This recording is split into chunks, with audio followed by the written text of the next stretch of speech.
Next Jain या नाविन्यपूर्ण उपक्रमांतर्गत स्थानिक मेरिटोरियस पब्लिक स्कूल तिरोडा येथे मार्गदर्शन सेमिनारला अतिरिक्त पोलीस अधीक्षक नित्यानंद झा, संचालक मुकेश अग्रवाल, पत्रकार नीलकंठ साकुरे, प्राचार्य प्रफुल्ल तिवारी प्रामुख्याने उपस्थित होते।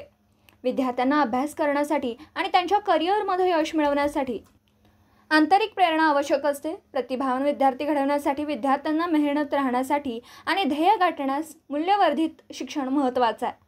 अतिरिक्त पोलीस अधीक्षक नित्यानंद झा यांनी असं मत व्यक्त केलं। तर आपल्या शालेय जीवनातील विविध पैलूंवर प्रकाश टाकत त्यांनी अयशस्वी झाल्यास खचून न जाता खंबीरपणे सामोरं जाण्यास सांगितलं।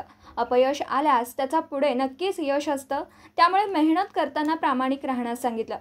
जीवनाच्या प्रवासात चढउतार येत असला तरी आपल्याला उद्देश ठरवून घ्यायचा आहे, त्यामुळे उद्देश योग्य असेल तर आपण यशस्वी होणारच, असे विविध उदाहरण देऊन त्यांनी समजावून सांगितलं। नेक्स्ट जैन या नाविन्यपूर्ण उपक्रमांतर्गत कार्यक्रमासाठी दीप प्रज्वलन करून सुरुवात करण्यात आली। अनेक विद्यार्थी यांनी प्रश्न विचारल्यानंतर नित्यानंद झा यांनी त्यावर उत्तर देत त्यांचं समाधान केलं। यावेळी संचालक मुकेश अग्रवाल यांनी महत्त्वपूर्ण लोकांना भेटण्यापेक्षा आपण कसे महत्त्वपूर्ण बनू यावर लक्ष केंद्रित करण्याचं विद्यार्थ्यांना आवाहन केलं। आभार प्राचार्य प्रफुल्ल तिवारी, तर संचालन हिमानी राहंगडले हिने केलं। दिवसभरातील घडामोडींचा आढावा घेण्यासाठी पाहत रहा N24 मराठी न्यूज चॅनल।